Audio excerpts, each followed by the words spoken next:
В те дни состав народов мира был перепутан и измят. И был ему за командира незримый миру азиат. Монгольское нашествие наполнило невольничьи рынки Константинополя, Крыма и Каира рабами самых разных языков и рас.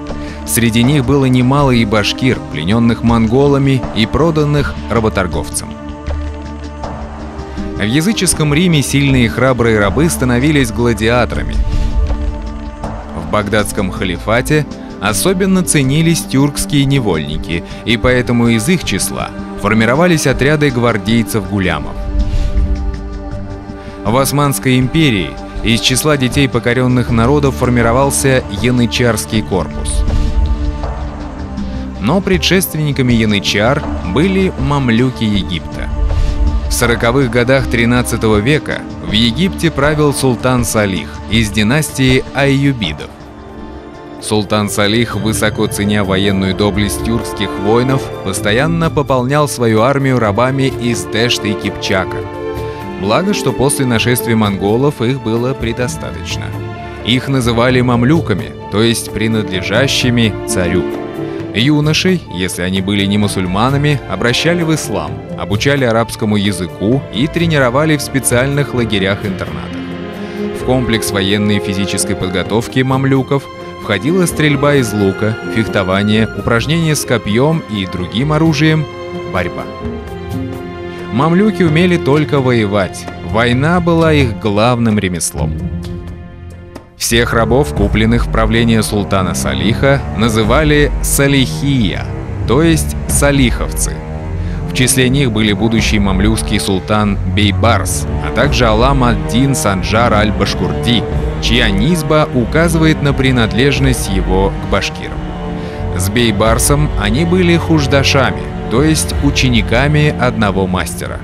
Они вместе тренировались и были связаны узами братства и одних целей. В 1249 году, во время войны, внезапно умер покровитель мамлюков султан Салих. Новый аюбидский султан Тураншах относился к мамлюкам пренебрежительно. Бейбарс составил заговор, и тот был убит. Так прервалась династия аюбидов.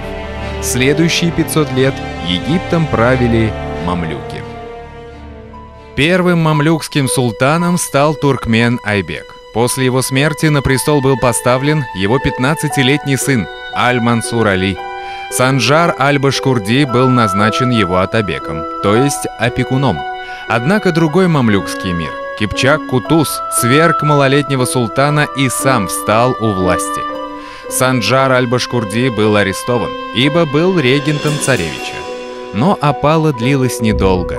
В 1260 году мамлюки в битве при Айн-Джалуте разгромили монгольские войска. Кутуз, учитывая боевые заслуги Санджара, поставил последнего наместником в Дамаске. Фортуна, наконец, улыбнулась и ему. Но улыбалась она недолго. Вскоре после разгрома монголов Кутуза убил Бейбарс. Санджар, верный присяге своему покровителю, поднял восстание и объявил себя независимым правителем Сирии. Но мятеж был вскоре подавлен, а Аль-Башкурди был снова арестован. Несмотря на свой мятеж, Санджар был дружественно принят своим побратимом Бейбарсом.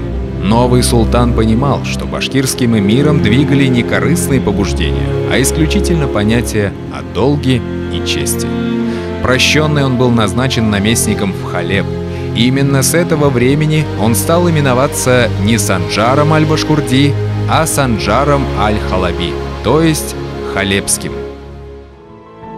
В 1277 году султан Бейбарс скончался.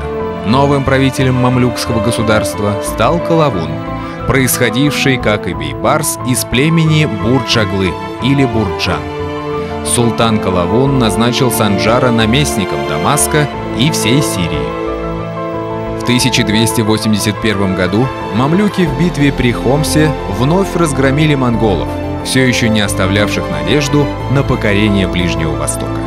В этой битве эмир Санджар аль-Башкурди аль-Халаби возглавлял левый фланг армии султана Калавуна. Этот славный сын башкирского народа прожил долгую и многотрудную жизнь, исполненную опасностей и превратностей судьбы, которые проистекали из его честного и прямого характера.